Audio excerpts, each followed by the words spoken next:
Hi, everyone, and welcome back to season 3 of the Getting There podcast with me, Brogan Garrett Smith. And as you may know, this season focuses on male resilience. And quite frankly, I could not think of a better guest than my guest today. Today, I sat down with none other than Mr. Gerald Ratner. Now, many of you may have heard about Mr. Ratner. At one point, he was one of Britain's wealthiest men. However, his world was turned upside down when he made a joke at the Royal Albert Hall in 1991. This joke cost him his livelihood, his business, and over £500 million. This is a story you will not want to miss. Mr. Gerald Ratner, how are you? Very well, thanks. Thank you for coming on. That's a pleasure. It's nice to come here to Mill Hill, which is a bit coming back to my roots because I used to live in this part of the world. Yeah, you were saying not too far from me in St John's Wood. Yeah, but before St John's Wood, I lived in less salubrious Hendon. Okay. Very close to Mill Hill. Well, you don't know this, but this is season 3 now of the Getting There podcast. And this season focuses on male resilience. And I probably could not think of a better guest. And it's quite funny because your name came up at a family dinner and my brother-in-law was following you in your story and he was like, Brogan, you've got to get this guy on. So you've been a bit of an internal discussion between my family. So we're all so excited to have you on. So even though they're not here, they're here in spirit. And you have a very, very remarkable story, obviously. And I just think that there are so many parts for people to learn. Obviously, you've got the whole business aspect of it. But with what happened to you, which we're going to go into later detail, there must have been a shift in perspective and purpose and the things that I guess were important to you. So for the people that weren't listening, do you want to give them a little bit of a background story? Because I don't want to do it an injustice. Well, yeah, I started off working for my father in his jewellery shops because I didn't do very well at school. Went to Hendon County, just down the road here, grammar school, but unfortunately I was expelled because I came last in class. And so I then worked for him. Did you try? Well, the thing was, when I went to the first school, the prep, whatever you call it, up to the age of 11, I passed my 11 plus. There were only 6 people in my group. And it was a lot easier for me. But then when I went to this grammar school, there were 33 in the class. And it was all just, I gave up. I should have tried a bit harder, you're right. But I didn't. But your dad was successful, right? He was very successful until he became ill. He had a brain tumour and that he survived it, but it changed his personality completely. Do you think you maybe held back on the trying because you knew you were going to be all right? No, it wasn't. He wasn't that well off at all. And I mean, nowadays you have a few jewellery shops and you probably, have very nice living. But in those days, just after the war, there wasn't a huge amount of money around. And the fact you could own shops didn't mean that you were rich, particularly like today. So, no, I never had that sort of mindset. Yeah. But I wanted to work for him because that's all that him and my mother ever talked about was business. And, people do get very influenced by their parents when they're young. And, I really admired them. And, when I was 15, he said, come work in the shop, which I did. I was pretty useless and worked there for about 20 years on all parts of the business. Till I took over. You were how old when you took over? 35. But you shook things up when you took over, didn't you?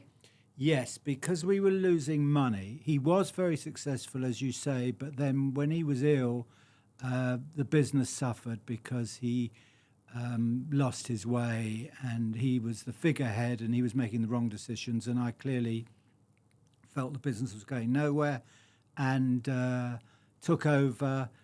And because we were losing, I think it was £34,000, I felt that... So what's that in today's money, do you reckon?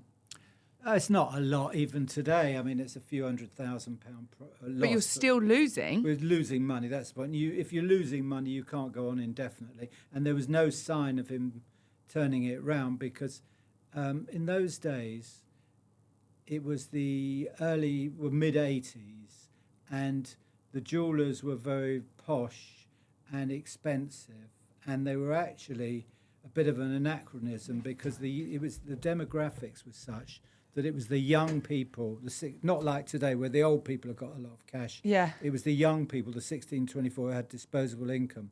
And the retailers that were doing well were the ones that were catering for those young people, which we weren't.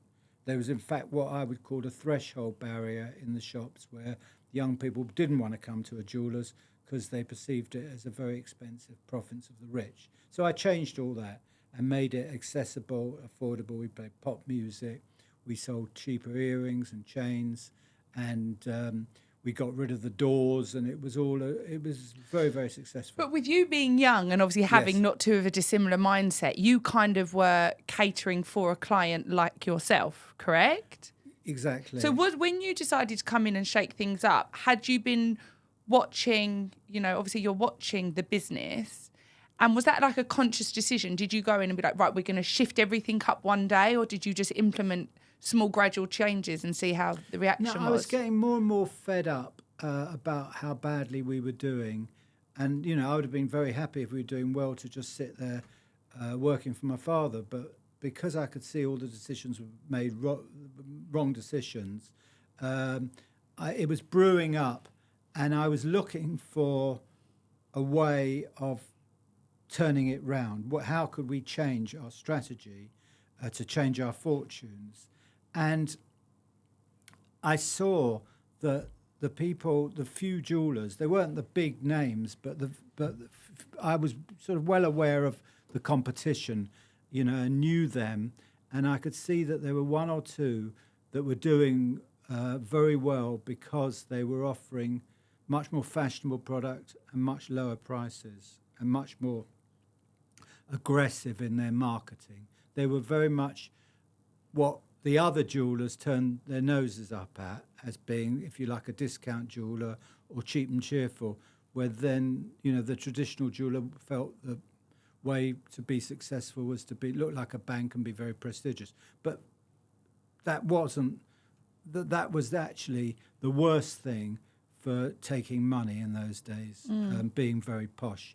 The thing, you had to be like Primark or like Lidl or like Sports Direct to do the business. To be accessible. To be accessible for the young. Because when I looked at some of the pictures of your stores and like how you shifted it, well, I'll get some put up here actually. Yeah. You can say they've become loud. You put some colour schemes into there, and everything was like sale, sale, sale.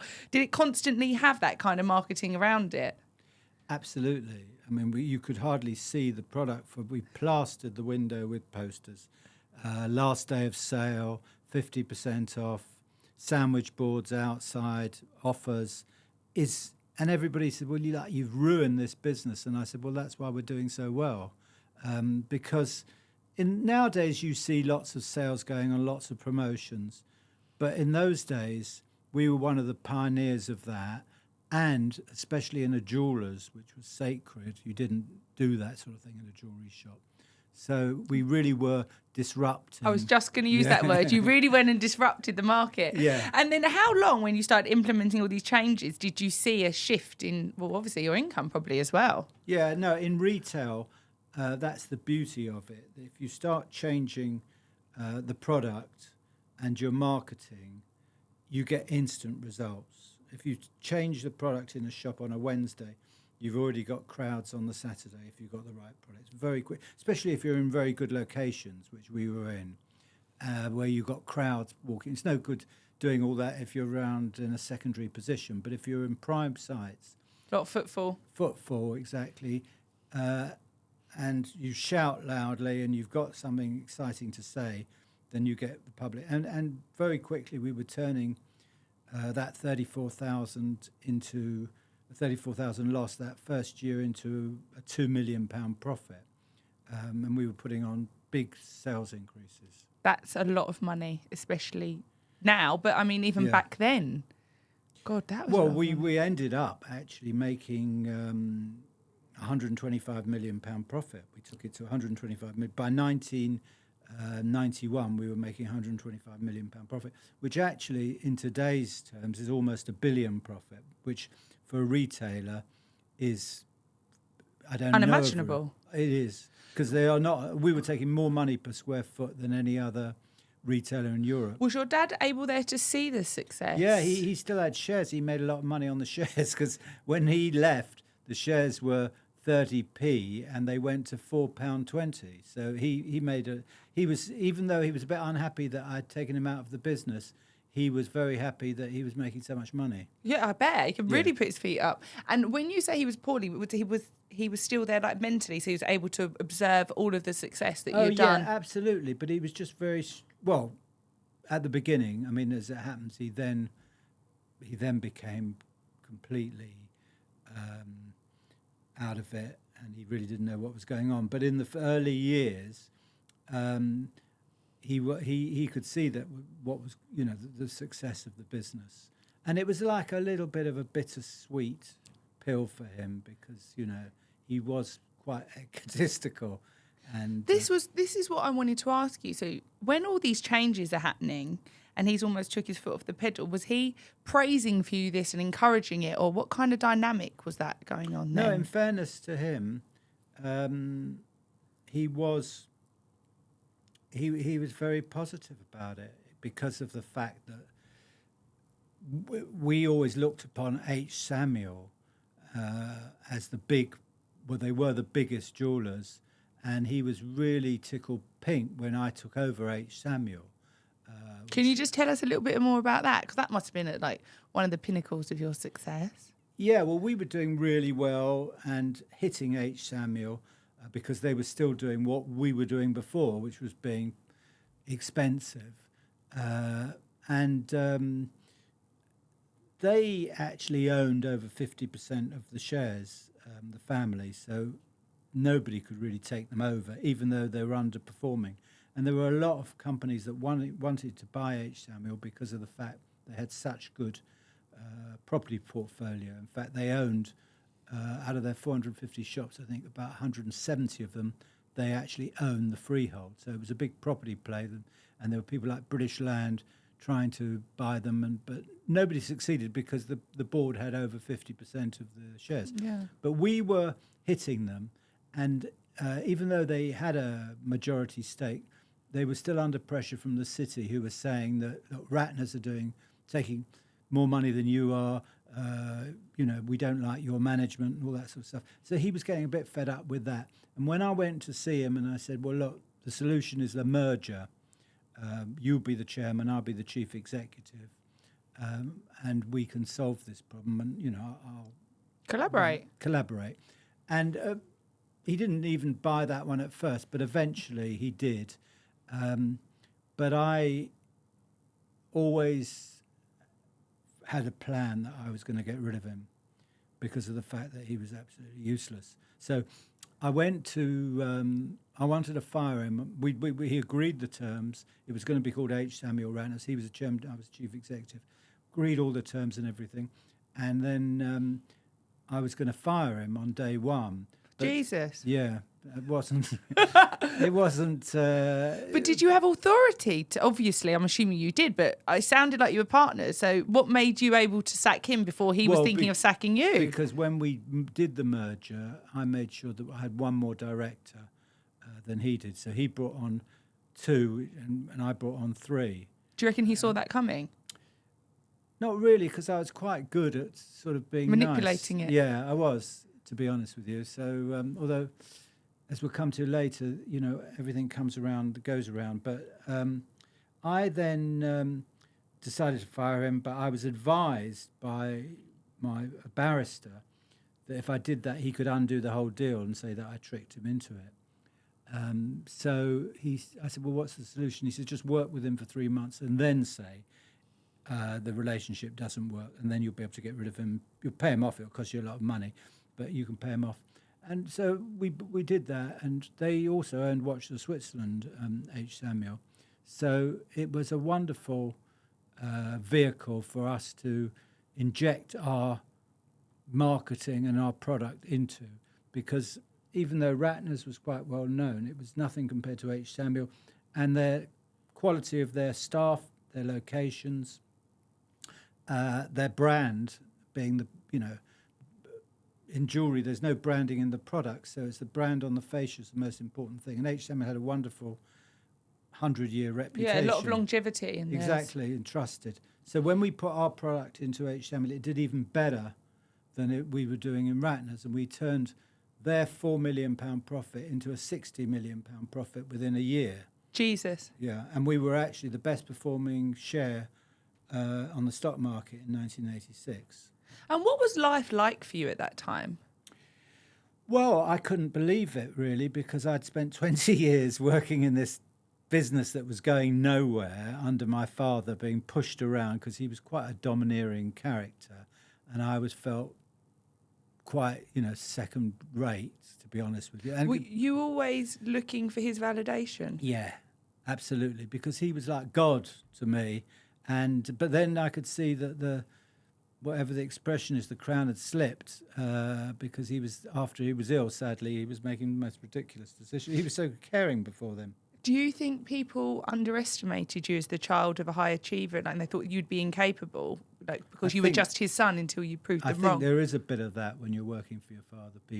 You can't win. People just, if you succeed, it's because you've been given this opportunity. If you fail, then, well, of course, you're just a rich kid who, is a playboy type of thing. So you're on a bit of a... Yeah. But then it was clear that when I changed the way we operated, and I inspired the managers in the managers meeting, got them behind us, because however good your plan is, unless you've got everybody knows what it is and is behind it, it won't work. And we had tremendous morale in the business. So it was pretty soon that I was that people thought they were wrong about me, and they did accept that we were now... Everyone likes working for a successful company, and we'd become very, very successful, darling of the stock market, and getting lots of great publicity, which is a bit ironic. There was great, And life was great? Life was great. So what were you earning a year then, do you reckon? My salary was $850,000, which again, over 30 years ago, is probably... £4 million? Yeah, at least. And I was... I had all the trappings that went with it. And how did you spend your money back then? Well, that's the thing. Because surely it's quite difficult to... Or am I wrong? You could spend that amount of money? Well, I wasn't really interested in spending money. I was. What you tend to do when you're in an exciting situation, business is so exciting when it's doing that well. When I've been for 20 years struggling, and suddenly I got everything I wanted. I'd bought H. Samuel, I'd bought Ernest Jones, I'd watched Switzerland. You were the guy. We were, successful in America. That, quite honestly, that adrenaline outshone anything else. Buying a new car was not very exciting compared to buying a new business, if you like. That was all my focus was on. I did have the trappings, as it happens. I had a plane and a helicopter, which was a waste of time. So you did manage to knock it out then, Gerald. Yeah, but you didn't get the excitement that I get today from it. No. Because your focus was on the business. So, I had a nice house in the country and on the river, and a lovely house in Mayfair, which I'm reminded today is worth 90 million, and I sold it for about 1.2 million. So, and how were you treating your staff? What was the morale? Because some of the stuff that I've read is that obviously in your father's generation, it was a lot more archaic how they would treat staff. And from what I'm read is not only did you go and shake it up by your marketing, but actually within staff morale and stuff. And I think it's really important because back then no one really spoke about staff being happy or fulfilled. And it seemed like maybe you also hit something there, and that's why you gave your longevity there.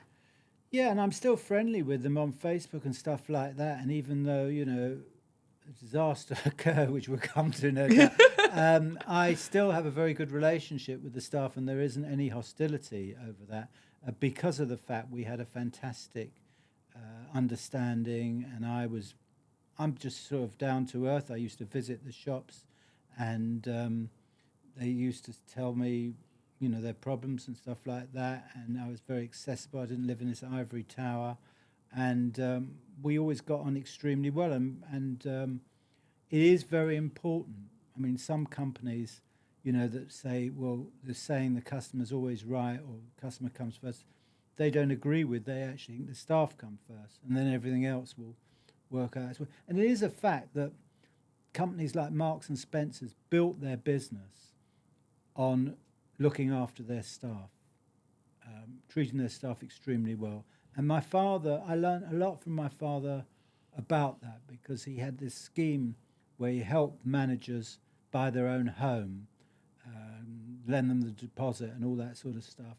And he always felt, and he was a really nice guy before he was ill, and he always cared about the staff. I remember one manager went to see him and said that his wife's run off with us. Funny enough, the bloke was digging the road outside the house. And my father took him out for lunch, and I came with, and he just was, a lot of people wouldn't have bothered with that. They had a lot of shops, wouldn't have bothered to. But he did have a lot of compassion. And that's nice to have, but it works in business. It really does. It's still, to this day. Because everybody wants to feel part of something, don't they? Yeah, and if you're nice to people and you help people, then they become very loyal. I mean, one of my competitors, Beaverbrooks, who have got a wonderful hotel in Surrey. Those people? No, not those people. I know. That's more your line than the jewellery shops in Nottingham and places like that. But no, Beaverbrooks have got this reputation for looking after their staff. And I remember they fired a manager in Nottingham because they had to, because the shop became off pitch and that's. But instead of just firing him, they went round there and all the directors, and they explained to him in great detail why the shop had to close. They gave him a good package. And they didn't have to do all that because he was leaving. But they do. That's the way they behave, and people talk, and you get a reputation for that. So you're absolutely flying planes, helicopters, and then in 1991... It's took you quite a while to come to that. I'm very because impressed. I was quite intrigued, because I think everyone wants to get to the shit show, but my dad's a high achiever, your dad's a high achiever, and because it was interesting that my boyfriend was like, Gerald's told his story, and I was like, yeah, but I want to know about his dad and what that looked like. And I know from my experience, it's like financial success has always been important to him, and I've always wanted to chase that because I felt like that meant something to him. And I think, yes, we all know you had a shit show, but there's a load of stuff before that, and you were really disruptive in the stuff that you were doing. And it's so important, our childhood years, on how they make us as a person. And it seems like you took some of the good qualities from the way you were parented, perhaps. Obviously, still got a little bit of manipulation where you're ready to line the guy up on day one. Yeah, well... but that's business, right? That's business. And this guy was not only running the company down, he was running all his staff down. So I didn't have a lot of sympathy for him. And you knew you were going to make it better. But in 1991, you went to the Royal Albert Hall. Yes. And you made a speech. I did. And there were two things that you said, right? I've got them all written down Two here. so-called jokes. Okay. But this is I want to paint the picture for anyone that's listening. Back then, when people went to conferences, these rooms were filled with powerful people in the conference rooms. It's not like now when they're not as powerful as they used to be. You also, before you gave the speech, you actually sought advice from a consultant. Am I right? That advised you to put jokes in? No, but I did, because it was a big event, 6,000 people, and as you say, quite high rollers, I didn't want to just go in and just do the normal thing. I wanted to put a bit of effort into it and research. And anyway, if you're invited by the Institute of Directors to do a speech, they actually supply somebody to help you with the speech. But I also hired a professional coach who was actually an MP, Greville. Well, because obviously you were rolling in it. You could have had anyone you wanted. Yeah, and also, but I was more worried about screwing up, which was a bit ironic again. So anyway, no, he didn't advise me to put in the jokes. It was which is a ridiculous mistake because I was fairly autocratic and I didn't consult directors about things like this. But like an idiot, I sent a draft speech to all my directors. And one of them, a guy called Mazrat Hussain, came into my office. It's a very good speech, but they like your jokes, which they do, because I'd used these jokes before, and people really like them, and they find it unusual that a chairman of a public company makes self-deprecating. Well, it makes you a little bit human as well. Yeah, it breaks the ice when you're doing a speech, and it makes it easier for you if you've got the audience behind you. So he just said put in a couple of jokes. So I said, well, the joke that always goes down well, it's an old joke, but it goes down well, is we sell a pair of gold earrings for 99p, same price as a Marks and Spencer's prawn sandwich, but I have to say the sandwich will probably last longer than the earrings. So you told that joke before? Told it before. It was in the press before, in the Sun before. There was a little column saying Gerald's Gems. He's well known for making these jokes, and they had a list of it, and that was on it. It was also in the Financial Times in 1987, 4 years before the speech about the sherry decanter, which is how can we sell it for such a low price? Because I was taking round this Maggie Urey from the Financial Times to show, after we bought H. Samuel, to taking her around H. Samuel's head office in Birmingham. And somebody brought this sherry decanter set off the shelf, and she couldn't believe how low the price was. And she says, "How?" So it wasn't even my product; it was a product that I'd taken over when I bought H. Samuel. And she said, "How come it's such a low price?" So as a joke, I said, "Because it's crap." And she laughed. She put it in the paper. Everybody laughed. Even Goldman Sachs, as a joke, gave it to their top salesman as a prize. They thought that was quite amusing. So it was a well-known thing that I'd made these jokes. So he said, well, they're good jokes. You always get a laugh, put them in. So I put in these jokes, but of course, it had a different effect that day, didn't it? So you made the joke in the room. The room laughs? Were they laughs, yeah. It's on YouTube, the whole well thing. Received? Very well received, You carry on with your speech, and then at what point did you realise, holy hell, what have I done? Well, as I was leaving the Albert Hall, there was the journalist from the Daily Mirror who came up to me and he says, "Don't you think you're making fun of your customers, Mr. Ratner?" I said, "No, it's just a joke." And then I went out for dinner with a guy called Jeff Randall, who was the business editor of the Sunday Times, that coincidentally with our wives that night. And they were journalists, paparazzi outside the restaurant. So I thought, oh. And it was on Sky News as well. But by then it wasn't anything like what was to come. It was just reported as a side thing and a bit of fun. But nevertheless, I then went and got the papers at Victoria Station at midnight, which you could do in those days, just to see if there was anything in them. And there was a little bit in the Sun, and nothing in the Times. That was the only papers I got. And I thought, well, that's it. But then the next day, somehow the little bit in the Sun had become the whole front page of the Sun because they'd seen the Daily Mirror's headline. And it was the Daily Mirror who really instigated the whole thing. It was that journalist who you'd sacked their niece. I'd sacked his niece, yeah. I never met his niece. I employed 27,000 people. But you're quite right. And he told his niece, "Don't worry, I'm going to get Ratner back for this." And it was him that instigated the whole story. And then the Sun copied the Daily Mirror. So what, he just wrote it up saying what? Just for our viewers. Well, they said that I said, "Oh, my jewellery's crap. That everything that sells is crap. I love making fun of my customers."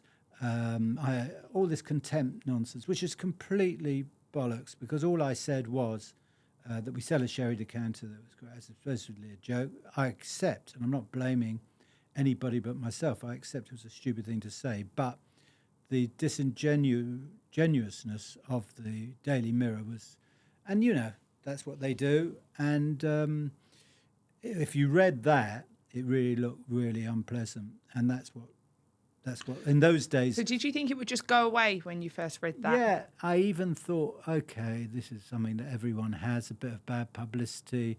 you're in a high profile, so you've got 2,500 shops. A little bit of jealousy. Yeah, exactly. It's the tabloids. It will go away. I didn't think we'd be talking about it 33 years later as we are now. So the sales did suffer a bit that day, but like 3 or 4% down. And I thought, well, if we're 3 or 4% down the day it happened or the day after, it's going to, in a week's time, it'll be forgotten about. Yeah, because you were just saying how responsive the market was. You Yes. implemented change on Wednesday, by Saturday it's changed. Yes. But this took a bit longer, and every day it got worse and worse till Ratner's, because Ratner's was only a small part. This is what people don't realise. People talk rubbish about the fact Ratner's went bust, which it never did. It was Ratner's shops did close, but they only constituted by now under 10% of the group. We had over 1,000 shops in America, Samuel's, Ernest Jones, Watch of Switzerland, Zales, a lot of Leslie Davis, a lot of shops in the UK. So Ratner's was not even that. But the Ratner's was the one that obviously, because it was Gerald Ratner, took the brunt of it. And they then started really struggling. People were taking back the product and screaming and going mad because there was no social media in those days. So it was taking a while for it to build up, and it was getting worse and worse, and ended up Ratner's being 25% down. And then the worst happened was that it then came out that I owned H. Samuel as well. Oh, was that not public knowledge at the time? It was public knowledge, but not in everybody's knowledge. It was the general customer.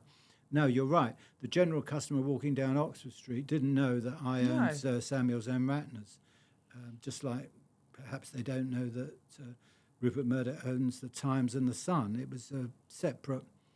We tried to keep it a separate entity, but then did you know Gerald Ratner owned H. Samuel and all over in the pub and the fence, and then H. Samuel started struggling, and there was no way back for me after that really. So how many days after is this, or is it like the week? Well, no, I mean it was slow. I mean Ratner's, they didn't know it was the H. Samuel started suffering a good 2 months after the speech. It took that long. And in those 2 months when your life is slowly falling apart, what were your thoughts, and what did life look like then? What were you thinking? It would still go away? It was a nightmare. It was absolutely all this that I'd built up, all the pride and excitement. It was in a quite short period because I'd only taken over in 1984, and here we were in 1991. It would all happen very quickly in 7 years. We'd become the world's largest jewellers from a small loss-making company, and we were heading for £200 million profit. 1.5 billion sales. It was a really big deal, and I was very, very excited. And as I said, I was totally focused on that. And I then had become a laughing stock. And there wasn't one person who said one good thing about me. There was nothing. They didn't mention the fact I built the world's largest jeweler. I was the biggest idiot that ever lived, and everyone was making jokes, and that's all it was my speech. There was nothing else at all other than that. It wasn't that he built this business and he made a mistake, or it was just he was the most disgusting person that ever lived. Public and what enemy about your other board members? Were they supportive of you, or is everyone trying to get your spot? Because obviously now you're creating an opening for people. Do you know what I mean? It's the throne. Yeah, no, the board members, I offered to resign and they wouldn't take it. We all felt we could turn it round. We did some sort of stupid advertising and that didn't work, and some PR stuff and that didn't work. You couldn't really... You apologised, didn't you? I apologised. I went on the Terry Wogan show that was You're Too Young to Remember. That was on at 7 o'clock on BBC One with about 10 million viewers. And what did that achieve? Basically to inform the 50% of the population they hadn't even heard about the story. Then everyone's going back to the shop with their jewellery. So did you have to give everyone their money back? We gave a lot of money back. But it wasn't a faulty product. So if I'd gone and bought a piece of jewellery, but like you say, it was before my time. Yes. Gone and bought a piece of jewellery and then I'd seen you on the television, was then entitled to take it back? Or did you guys just say, like, listen, we've got to stop now? We were desperate to try and make amends. And we were trying to be Mr. Nice Guy as much as possible. And we were giving money back left, right and centre and apologising. And we just felt that we didn't want to have any more confrontations with the public. So the policy was to give the money back, to not argue if they felt uncomfortable. Going back, do you think It wasn't a legal requirement. Going back, would you have played it out differently? Because sometimes they say the more you talk, the more it just gives it fire. That's exactly right. I went on the Terry Wogan show, and that's what happened. If you make a mistake, don't broadcast it. So it was a lose-lose situation, whatever you did.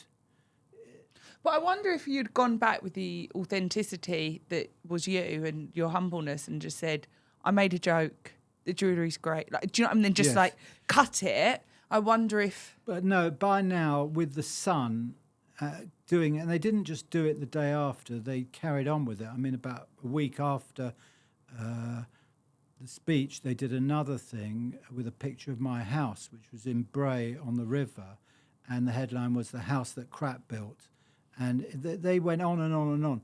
So that must have been quite scary for you, knowing there's this angry audience and then that they know where you live. I'd be, if they put me out of my misery, I'd been very happy. I was so depressed.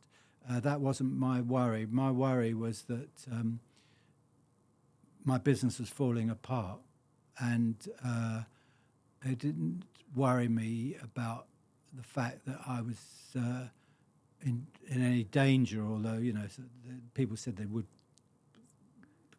punch me on the nose if they saw me, that sort of stuff, but it didn't bother me particularly. But what I was public enemy number one, but I think whatever I did, when you say would I have done anything differently, I couldn't really compete against the Sun, who, although the Mirror started it, they'd dropped it by now, but the Sun was carrying on with it. The Sun had 17 million readers in those days. Today they've got 2.5 million readers. So because there was no social media, everything was the tabloids. That's where people got their news, and the people that didn't read the Sun talked to people who read the Sun. So they were kept informed. They were kept informed, and every week the Sun came up with a new story about me, and one of them was that we had a product called the Unbreakable Gold Chain. Which in hindsight was not a good name for it, because they tied it to a bus and tested it out and broke it. And they're like, then now he's a liar. He's really full of shit. Exactly. So it became nobody was going to offer their fiancé an engagement ring, go down on one knee with a Ratner's brand of the lid of the box. You know, that was if I would have said it in any other trade, supermarket, clothes, books, record, anything, I probably would have got away with it. But jewellery is a very precious. It's an engagement, wedding, personal. You have the box in your dressing table or whatever you've got, and you're not going to have Ratner's on the lid, and then you're not even going to have H. Samuel to point. So it was a very difficult. Why do you think they kept writing about it? Well, I think that the Rupert Murdoch was involved. In fact, when I did this interview with I'm now made friends with David Yelland, who was the editor of The Sun, and we had a chat about it. And he said, well, we're standing up for the Sun readers, because the Ratner's customers are Sun readers. And we've got Rupert Murdoch said to me that we should fight our corner against the fat cats who, just like today... Cheek of him, though, really. Well... So Rupert Murdoch specifically said, no, keep going with it. I only found that out recently from the editor of The Sun, who told him that we've got to run with this, even though Rupert Murdoch felt that it was a Daily Mirror story, and he doesn't like copying. That was one thing, he didn't really like copying the Daily, but because it was supposedly the Sun reader who was affected by this, that they should stand up. I don't really get it, but that what he said to the editor was, we've got to stand up for our Sun reader against Gerald. It must have been a really awful time. Did you have like suicidal thoughts or anything like that? Well, the David Yellen, the editor of the Sun. Oh no, it was actually Kelvin Mackenzie at the time who was the editor. David Yellen was it became the editor, but he was the city editor. But Kelvin Mackenzie phoned me up, and he said, "Would you be prepared to pose for the Sun with a gun to your head?" Oh my God! So you didn't say yes. I said yes. Can we get this picture up? Did you really? Yeah. So what, you're like this? Yeah, there is a picture. Jeez, what? Because you thought that just might make it go away, but it probably just blew up again. It was a way of apologising. It was just a way of apologising. But that's probably how you felt. Well, I'd try anything, because what the deal that I did with Kelvin Mackenzie, the editor of the Sun, was if I was prepared to pose with the gun to my head, that he would now stop, or if he did, it would be more positive. It wouldn't be this thing. So on that basis, that was the deal. And then, like a day after, they just carried on. He totally ignored the deal. So he didn't uphold it. He didn't uphold it. Did you reach out to him? Yeah, there you go. Jesus. That's it. So did I reach out to him? I then phoned up. I can't believe you did that. I phoned up. Because they're what's the word? Idiot.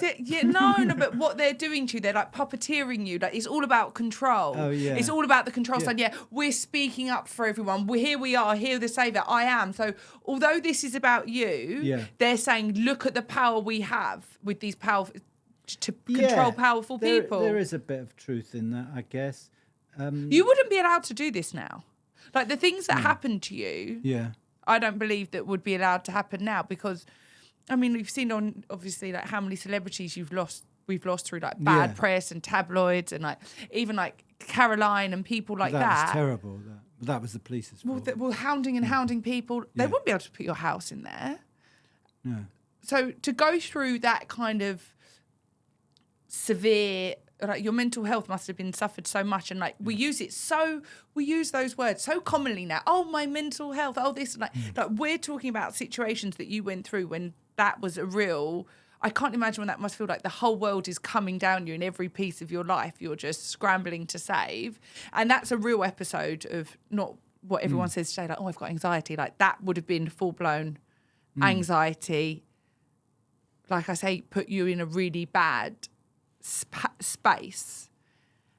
How do you feel that you've managed to get out of that? And did you feel like it was just going to be like that forever? Yeah, I did, because as I said earlier, that when I fired the chairman of H. Samuel, it came back to haunt me, that because I was in such a difficult place and it was getting worse and worse, and somebody suggested that a guy called Sir David Alliance, who's head of Coates Viella, is a big, huge public company. He said that why don't you bring in a chairman and you split your roles, and he can be the face of it. Be the face of it, and you can just get on with running the business behind the scenes. You won't have to deal with it. So I took him on, but this chairman fired me, and then I really, Were you angry? Because a lot of the stuff I read, you seem very, I don't say calm, obviously you're not calm, but forgiving with about what... I was broken, quite honestly, and I didn't have much fight left. And this was somebody who was a very aggressive retailer who was known for really fighting against the competition. So you should have not really had him at all. It got to the point, no, I shouldn't have brought him in. Once you leave the seat of being the chairman, you're no longer the boss. And he came in. It was just like working for my father again. It was a nightmare. Gone full But it's circle. gone full circle. Well, everyone wanted the throne. Because he was like a really old bloke, and it was just awful. And he fired me, and I then became, and to answer your question about anxiety and stress, I was then at my really lowest point because he fired me without any compensation. And I had no money. The shares had gone to 2p from £4.20. And I couldn't get another job because I was quoted. I was being described in the press as unemployable. Nobody ever referred to any of my achievements. It was just about this speech. That was the only thing that I was known for. So I became very depressed, and I went to see a psychiatrist who put me on Prozac. And that made it worse, actually. Although I didn't feel as terrible, I Was unable to feel? I was unable to function. I was unable to talk to people like we're having a conversation now. Became like a hermit. I was withdrawn. Disconnected. Disconnected. So just when I needed to make money and get back on my feet, I was in like a paralytic. So it was then... Well, interesting. I needed to make money. Yeah. Where's the money gone that you were earning in the helicopters and the planes and £4 million a year in salary? Didn't you have that behind you? Well, what happened was that I had share options, and which you'd know about working for Morgan Stanley, and I had the fact that the shares had collapsed didn't mean that you still didn't have to pay tax on the time that you converted them from an option to actual shares because they were going up and up. So I ended up having a huge tax bill. How much? It was £1 million tax bill. Ooh, so that's £5 million now. The shares had gone to 2p, so I couldn't have any shares. All my money was in shares. I had a mortgage on. I ended up with a mortgage on one of my houses of 1.9 million, which my interest on that was 17,000 a month. Jesus. I had children in Private school. I had, so I didn't. Cut a long story short, I was skint, and. Isn't it mad how life can just turn on its head like that? You can be at the top of... Yeah. And it's like, even when I see some of these stories, you know, like of people that fall ill or have an accident, it's just in the blink of an eye, your whole... Yeah, but what people don't realise is when they make a lot of money or they become a success on TV, like previous guests that you've had on, which I won't mention on your podcast, they assume that they've made it for life. And business or show business or... is not like that. Just because you're successful, 1 year you can lose it all and end up with nothing very quick. That is the nature of the beast. It's not. There's nothing. Nothing's promised. Nothing's promised, and nothing's secure about business. Mine is an extreme example, and I should have been more careful with my savings or stuff. But that wasn't how I am, and I've never been. What did that lesson teach you? Not to make speeches and try and make people laugh, but it didn't really teach me that because I still do that now because I go around the world doing talks about it, but and do it in a light-hearted fashion to try and make people laugh. But I suppose what it does is,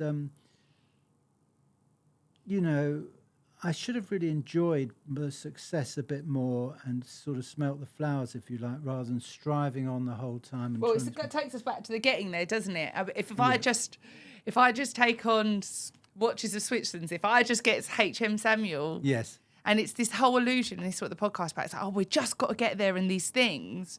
Like I almost think of it as like this oasis, this island. You know, like you're in the desert. Well, I'm just getting that a little bit closer. That's the thing. But I should have stopped a long time before and just enjoyed life and put money aside and been more careful and not trying to gamble everything. Because actually, when I had 1,000 shops in the UK, why did I then go to the States? Well, you actually went into the States. I was quite interested by your plan, didn't you? You went in and got all the highest earning jewellers and bought them all. Was it that? Yeah, So whereas most people would have gone and had the ones that weren't being as lucrative and built them up. So you must have bought them for a lot of money. Yeah, I did pay a ridiculous amount of money, but the point was that in the UK I did exactly what you described. I bought the weak jewellers and built them up.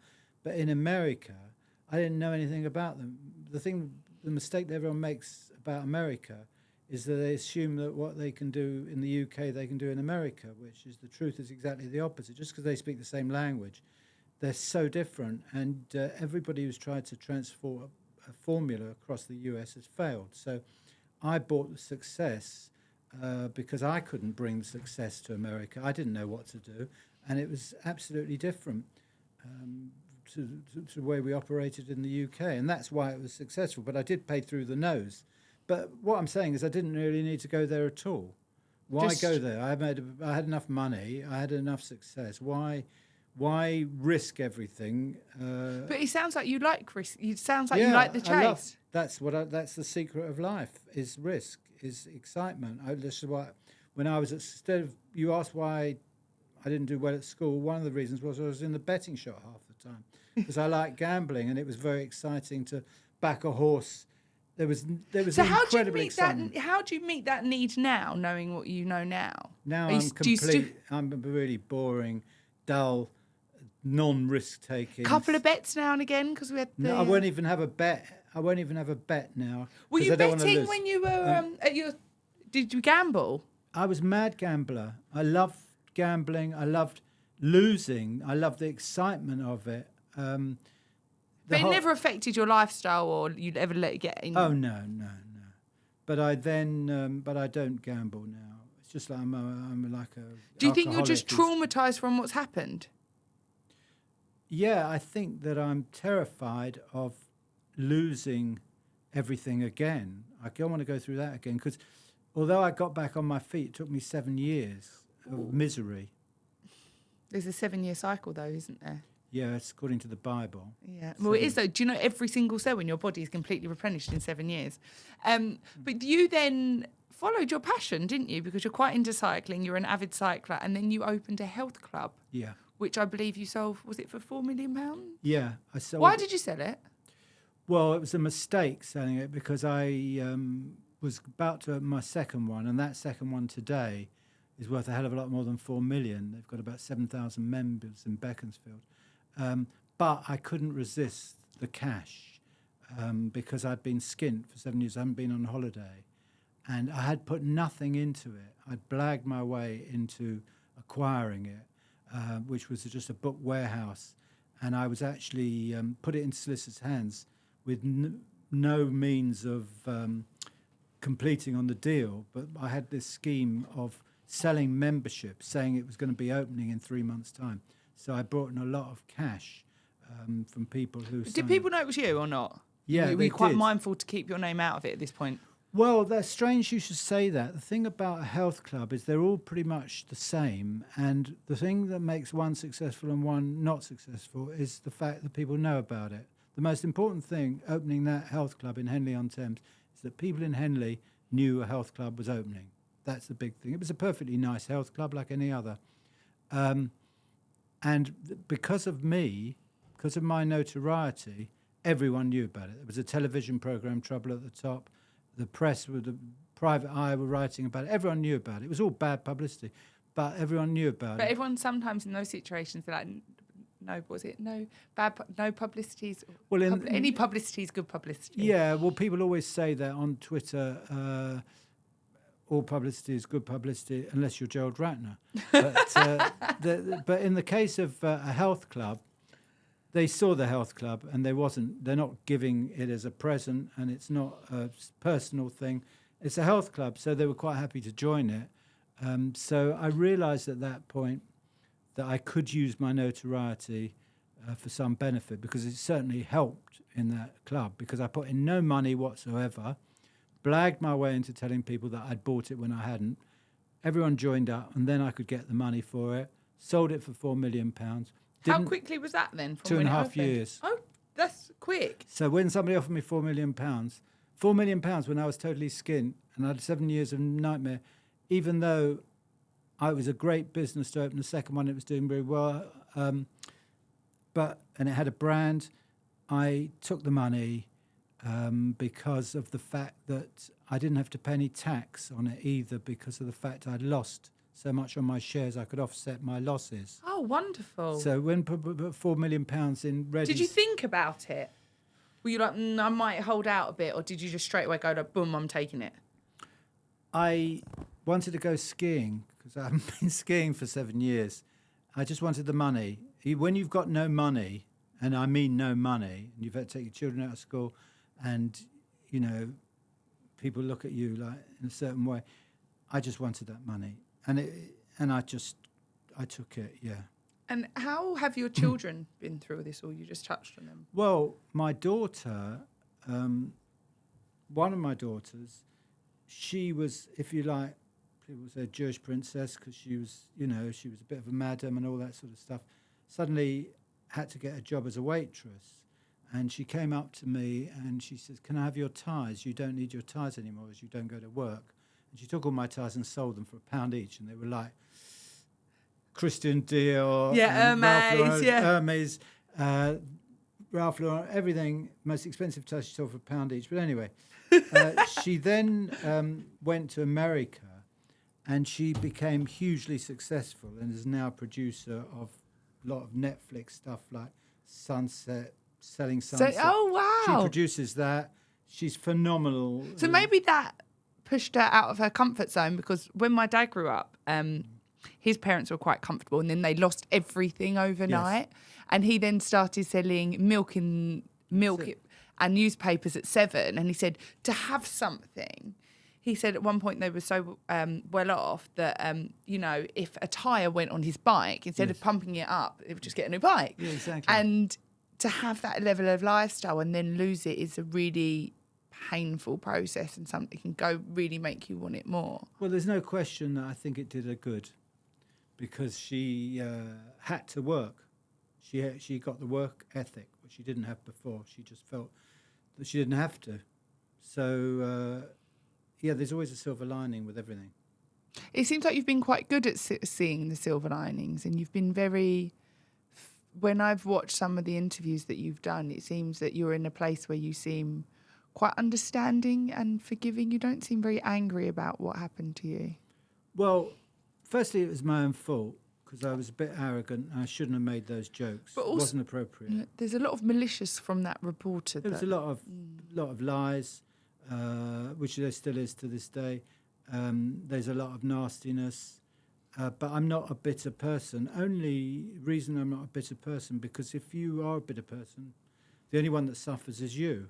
If you lie awake at night cursing the chairman who fired me, or the editor of The Sun, or the reporter of the Daily Mirror, if you're lying there really getting upset with them, they're not aware of that. They're carrying on with their dear life, not bothered. It's you that's suffering. It's you that's eating up yourself.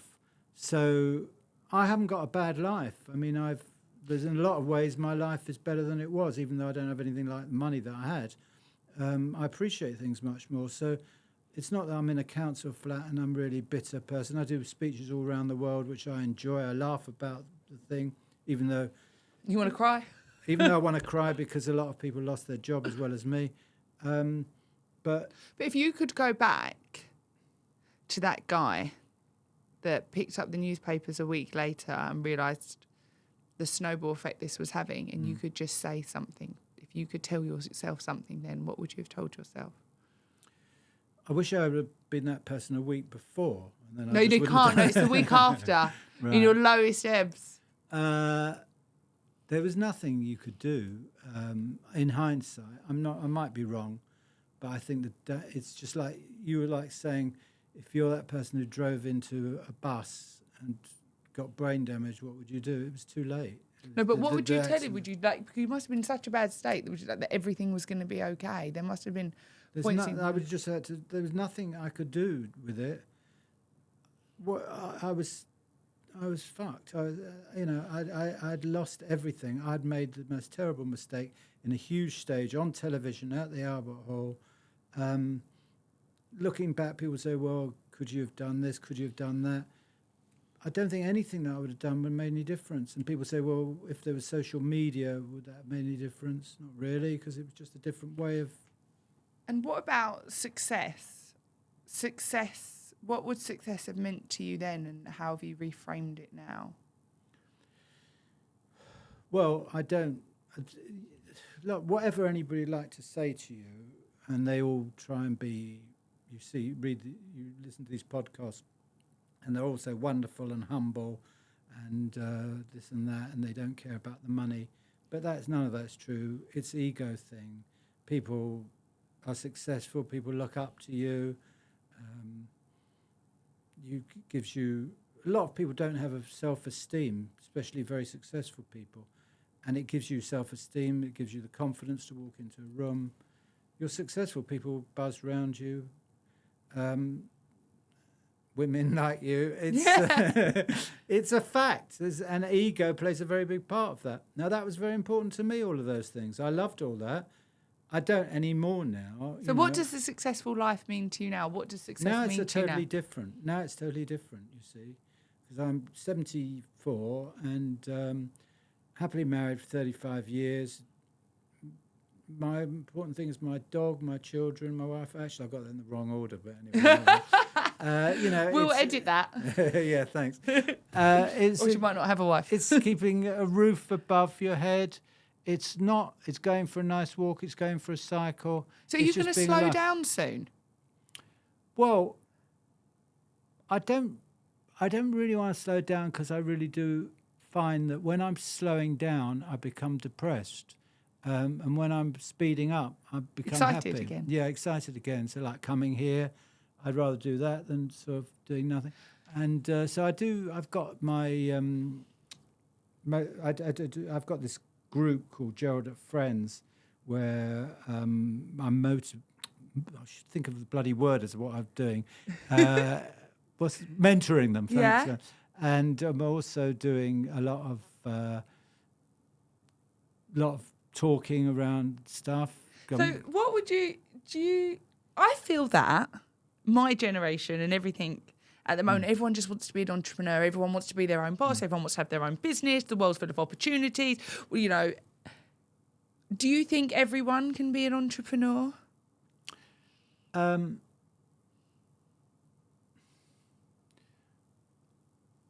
don't think, I know somebody who's a very successful film producer, and that's not enough. He wants to be a billionaire. Something's happened in the last 6 months where everybody wants to be a billionaire. Everyone wants to be a billionaire. This is the new thing. Or a crypto king, and you can earn like £10,000 every minute on the minute just from working in your mum's front room. Yeah. Do you know what I mean? Mad. Yeah. You can have it all. And I feel like in my generation, we don't see the years and years and years of hard work. So even when we've seen your success and everything that went with that, like you say, it started from 15 working, and I've read somewhere that you were sweeping floors and stuff sometimes in your dad's jewellers. Yeah. No, I worked in washing up in Kenco in Golders Green down the road here. And I do think that somebody who has started at the bottom is much better equipped than somebody who just decides they want to be a billionaire and, as you said, make it in their front bedroom, which of course they won't do. And the trouble is that a lot of these billionaires are not billionaires, and people believe they're billionaires and they want to be like them. A lot of stuff you read in the press or you see on social media is just not true, and it's people exaggerating their success, exaggerating their wealth. They're probably completely skint. And so... and in fact, the ones that are the billionaires are pretty understated. Yeah, it's money talks, wealth whispers. Exactly. You don't hear them going on about being billionaires. The ones that keep saying that they're entrepreneurs, they're not. So the trouble is we're following the wrong people, and there's a lot less of them out there than we think. So when we try and aspire to them, it's a lot less likely you are going to aspire to them. But no, I'm not interested in that anymore. I was the Gerald of... in his 30s, it was the only thing that mattered. But I'm not like that at all. And I'm a lot happier not striving to be like that. And what advice would you give to any of these entrepreneurs or people that...